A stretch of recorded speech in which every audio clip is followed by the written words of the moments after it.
Yo, welcome to another video, guys. Today we're going to be talking about artifacts. And you know what? It's going to be a long one.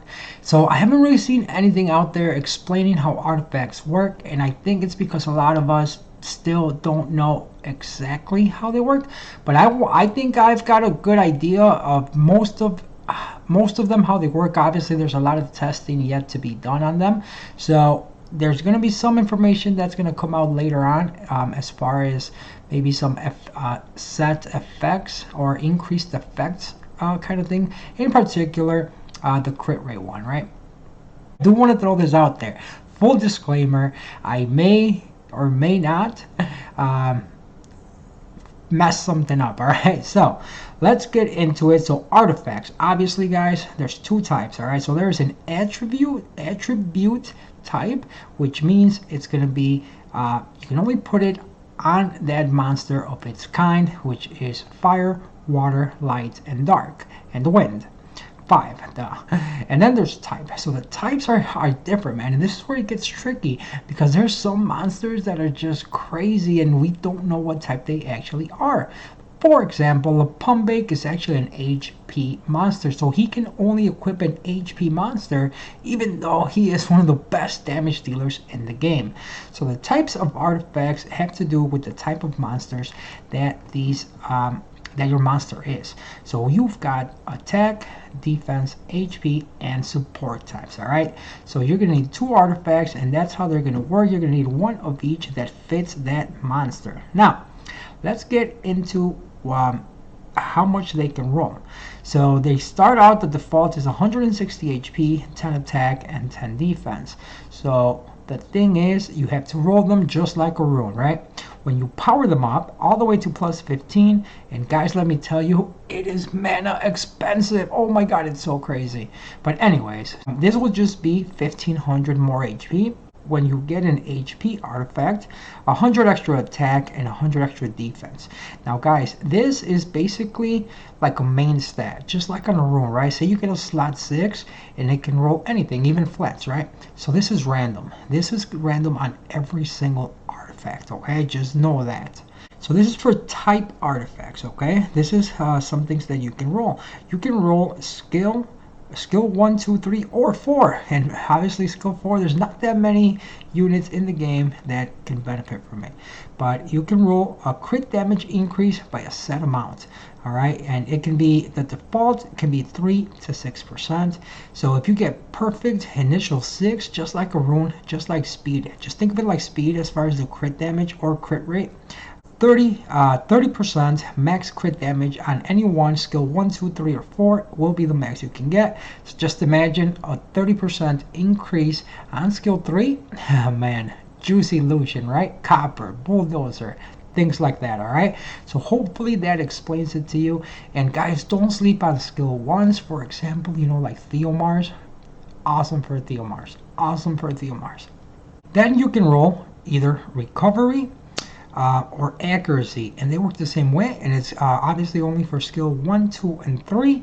There is nothing, no skill 4s that would benefit from these as far as I know. So then you've got, you can roll recovery or accuracy on skill 1, 2, and 3. 1, 2, and 3. This can be really good as well, guys. You know how your Ciaras miss bombs all the time? Maybe we can give her a little bump and get her up to 85 accuracy, possibly. Again, max on those will be 30%. Now, the attribute, so this is the fire, water, whatever, right? They can roll damage stealth on fire, water, or whatever attribute, plus these guys, I personally believe they're more like PvE runes, because you don't want to limit yourself to a plus extra damage on only one type of unit for PvP. The reason is most good defenses in Guild War, Arena, whatever, they're gonna have multiple elements. All right, so you want to be able to increase damage to everyone, not just one element. So these, though, don't sleep on them. They are going to help your PvE teams. That's why right now a lot of you are struggling in the new B12s, but these artifacts, and you equip them, and they're going to help you in Giants, Dragons, Punisher's Crib, Steel Fortress, Necropolis, everywhere, right? Now the max they can go is 20%. The initial rolls will be between 2 and 4, and that's how much they can roll per roll. You will get damage received from these certain units, from a certain element, negative. So this can be pretty decent. This could be useful for PvP as well. For example, you've got a, let's just use Commune as an example.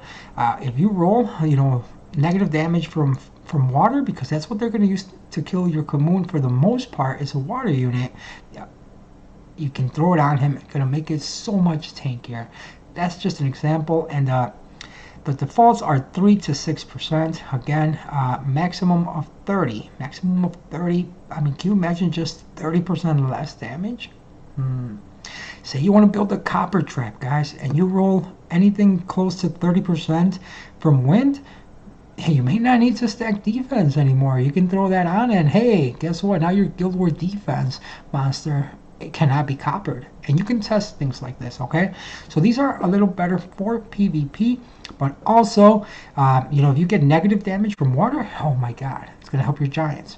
Negative damage from dark, same thing. Dragons, same thing, right? All right, I hope you guys get that idea already. You can also roll any of these three: attack, defense, or speed, increased proportionate to your lost HP up to X amount. 30% is the max on there. You can see, obviously, I'm not going to keep going over all of these. You get the idea, right? Now, this is where I don't know how much, all right? I don't know how much it actually, for example, increases your speed. How much your attack is going to increase comparison to the lost HP. I don't have any way of figuring that out. I'm going to wait for the masterminds over at Reddit to figure that out and post it somewhere, and then we can cover it at a later time as far as what percentage goes up compared to what percentage of lost HP goes down. But this is not bad, guys. Anything on Nemesis, any self-reviver like a Samath, a Perna, Tyrannus, obviously you would want like attack on Perna and Samath, and defense probably onto that Tyrannus, for example, right? Or the speed, because the speed, if you pair with Nemesis, you're gonna probably be able to move after they kill you. Maybe those demons, right? The dark one, the water one, who knows? Maybe they won't need a buff anymore. Maybe this is their buff. That's we have yet to find that out, though. Now, there's another thing that it can roll, and it's increased attack, defense, speed, or crit rate. Now, those guys, as far as I know, they only work when they buff. So when you have these buffs, when you have a crit rate buff, a speed buff, an attack, or a defense buff. So because of that, I value this the least out of all of them, because not too often you're using a crit rate buff. But for example, though, if you're running Bale, Katarina, and Queb, your Katarina can just, and your Bale, for example, they can run at such lower crit rates for your Guild War offense. Your Immensity and Copper Dozer, if you do have this, if you're running Bulldozer, Immensity, Copper, and man, your rune requirements just went down a lot if you run that. But overall, like I said, I value it the least. And then these, the increased speed, attack, and defense, guys, the best plays you're going to want these is on monsters that provide that buff themselves. For example, the Galleon who buffs his own attack, he can definitely benefit from this. The Wind Barbaric King, Kali is just about to hit harder because she buffs her own attack, right? Things like that. Defense, like Tyrannus buffing his own defense. You get the point. Now, damage dealt by counterattack. Guys, this is strictly just more damage whenever you counterattack. A Rakan, a Miho, anything on revenge, guys. Anything on revenge. Next one is attack dealt by attacking together. Damage dealt, more damage. So, doggies, team-ups, anything with a team-up skill, boom. And of course, your twins. Your twins are definitely going to want this. Bomb damage, self-explanatory. If they can throw a bomb, this will work for them. The bomb itself will do more damage. Then we've got Life Drain. So Life Drain, guys, a lot of people were asking about it. And even me, I was thinking, oh my God, we're going to get the vampire effect for free. No, that's not how it works. So if you notice, it says Life Drain and then plus percentage. So it means it ups it. It makes it more. So what that means is you already need to have it. You already need some sort of Life Drain effect. So that's where vampire runes come in. So this will increase that heal. Miho, man. Oh my God, Mihos, there's going to be some scary ones for sure. But on top of that, you've got the Vampire Lord, right? You've got the Vampire Lord who actually provides that vampire effect.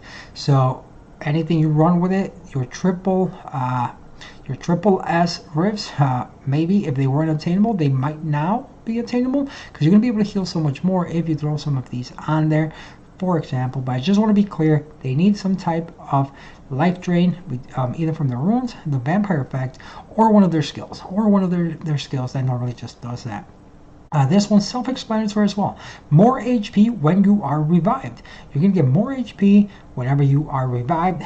This will be best for self-revivers. For example, and probably the biggest beneficiary of this would be a Dagora. If you've got a second awakened Dagora, you know, oh my God, it's gonna come back with a ton of well, with more HP obviously, but you know, you get the point, right? Just, or if somebody revives you, say Eladriel revives, he does AoE revive, right? If you equip, you know, everyone with something like this, then instead of doing one at full and the others at whatever it is, it's going to be more, right? That has yet to be tested. We're going to need to see how much more it can be, but I guess it goes up to 15% more. So if anything revives with 30% HP, for example, if you can get a max on that, you know, it could be 45% HP, and it could be the difference between them living and not. Again, something pretty nice for those demons, right? This could be pretty nice for those demons. Now, another one is attack bar when revived. Boom! Going back to those demons. So I can't say how good it is, but again, it can go up to 15% attack bar when revived. It's basically free nemesis for self-revivers. So like, for example, when Iono comes back with 100%, and so do those demons, right? But sometimes they still get cut. So what if you add something like this? Boom, there you go. That could be the difference between them getting cut and not. This one, guys, I will tell you, is one of the weakest substats you're going to want. There just isn't enough meta monsters, or just monsters in general, that reflect damage back. So it's very self-explanatory though. It's just increased reflect damage. That's basically it. Ragdoll, a few 3 stars that are not that usable. Maybe your Cammules, if you've got a Cammules. I know the fire serpent's got that reflect. The water yeti, I believe, but it's just probably not one. This is probably the one you're going to be trying to convert out the most, which we're going to cover next. Then obviously here, just additional damage by X. Additional damage by X of speed, defense, attack, HP, and this is pretty good, guys. This is really good. It does add significant damage, and the damage by X of speed can go all the way up to 200%. And you'll see that my Ciara with 88%, obviously 88% is nowhere near max, right? I didn't realize it went all the way up to 200%, but I have an 88% accuracy, 88% additional damage by speed on my Ciara, and I believe it's got like 4% of attack as well, and combined those two add 1,000 damage to Ciara's bombs. But also my Ciara is on Swift, the one I tested it on, so that helps. So then we've got damage received under inability effects. Guys, that's going to help you whenever you are stunned, frozen, or asleep. You're going to take reduced damage. So 15% less. This is probably going to be really good for RTA against those Ganny Hathors, for example. And also, if you pair it with this, you've got speed under inability effect. Now this, I don't know exactly how much speed, if it's based on your base or your total. I would assume it's your total. I don't know though for a fact. Hopefully we can find that out. But the maximum on that is 30%. But basically, if you're stunned, frozen, or asleep, you're gonna have more speed. All right. And then received crit damage minus. This again, you know, paired with whoever. As a matter of fact, on Discord, one of my friends, big shout out to Noob Joker, he showed me that he faced a Ritage who probably had this or damage or negative damage from wind, because his copper lost about 6,000 damage. His copper lost about 6,000 damage when he went to one-shot it with copper's ignore defense skill. So this can be pretty good again. This is going to be awesome for any defense, really. Anything on defense. Your arena defense that gets illusion, if you stack a bunch of these on every single monster, might be the difference between losing and winning, right? And then crushing hit, guys, actually is going to be right up there with the reflect damage as far as the ones you want to convert out, because crushing hit, if you guys didn't know, I'm going to try to keep it simple, but whenever a monster performs an attack, it can either be it can either be glancing, crushing, or a crit, or a normal hit. And crushing hits happen when you hit the opposite element, so something that you have elemental advantage over, but you didn't crit. All right, and it's about 30% more damage than a normal hit, and obviously it doesn't crit, so it doesn't take into account your crit damage. So that's how crushing hit works. If you still don't understand it, you can Google it, hopefully. And then there's some monsters like the Brownie Magicians who have a crushing hit on their skill 2, so this would increase that. But ideally, guys, again, this limits you to when you are hitting the opposite element, so therefore it's not that great. You want things that are going to boost your damage, whatever, against everything, right? And then you have, guys, the conversion stones. So I am actually on my mid-game account, and I'm going to show you how to do these because I already did them on my main account. Alright, guys, so you're going to want to go to your craft building. You're going to go to special. You'll notice this has actually changed. Alright, now this is where you go. You go to engraved conversion stone. Alright, and we're going to be doing a few here. Now you're going to notice that there's seven different seven, and this is per week. Okay, you can do a normal crafting 7 times per week using a 3-star monster, guys. So you have to sacrifice. All right, you have to sacrifice your monsters to get these, and I'll show you how they work. And then the high crafting ones, you have to do a 4-star monster. So we're gonna do one. Never mind, we can't because I have not farmed enough of these. Okay, so I personally have not farmed enough artifacts on my mid-game account to be able to show you, but we're going to be rolling this one, and then I'm going to show you how you are actually able to convert these very nicely. Let's see what we got here. So this is actually rolling very well. We want skill 3 accuracy. You know, this can be awesome for like an Orion, for example. So this can also work for like Beast Monks, for example. Since we dodged this, technically we can actually convert it out, right? Say you wanted to use this on your Ritage, for an example, that would be a lot of accuracy for him to land those defense breaks, because he does defense break on his skill 3, and you can see that, man, these artifacts are mana draining. They really are. I mean, look how much it's failing just to get from 7 to 8, and the mana cost is it's a little high, honestly, and it only gets higher. Okay, so this didn't roll ideally, but this is very usable just for this sheer effect alone that we rolled accuracy. Now, unfortunately, you cannot convert anything until you make it plus 12. It's basically the same thing as a rune. If you wanted to re-app it, you can't do it unless it's plus 12. And the reason for that on these is because you need all 4. You need all 4 substats, just like a rune. The artifact does indeed get 4 substats, and then you can actually make a decision of which one you're going to want to replace, because that's basically what you are doing. You are replacing these substats when you do the conversions. Alright, guys, so we're going to take a look at one artifact just for information purposes that I do have, and here you can see accuracy to skill 3 plus 11, Accuracy plus skill 3 plus 11. So this is an attack artifact, so this has to go on an attack type monster. So one monster that comes to mind when we talk about accuracy on skill 3 is a Galleon. Galleon, you can ruin him with 11 less accuracy now. And this indeed would be great for a Galleon because it does have the attack increasing effect plus 4%, which means because he buffs his own attack, this could be very well for him. Now this also would be nice if you are getting a speed buff. Also, you'll get an extra 5% speed. You will get an extra 5% of speed when you do get that speed buff. And then damage received under inability, if you're stunned or whatever, you're going to be taking 5% less damage. So unfortunately, this one, we need to convert something out.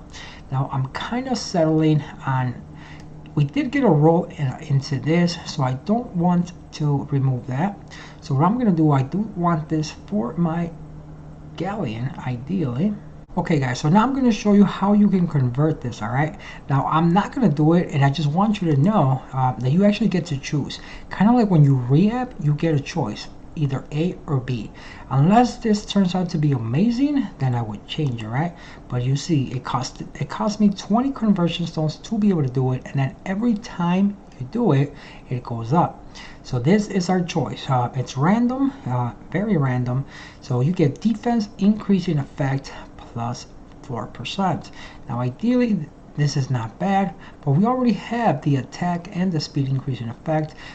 There's no monster in the game that does all three that would benefit from this, so we're going to keep the one we had. And again, you can keep doing this with the more conversion stones that you have.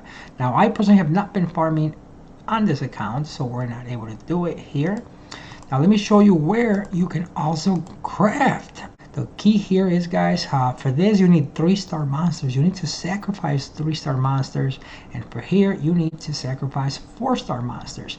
Now these can be very, very good. I've actually done them on my main already, and so I can't show you this because I already did them on my main. The thing is, very, very key thing, if you sacrifice a monster, let's say that is a fire monster and HP, so the chances are limited. A conversion stone for either a fire artifact or an HP artifact, all right? Same thing if you throw in like a wind attack monster. So guys, you need to use that to your advantage. If you are looking for a nice conversion stone for an awesome attack artifact, for example, so you're going to need to be sacrificing attack type monsters so that you can actually get those attack type artifacts.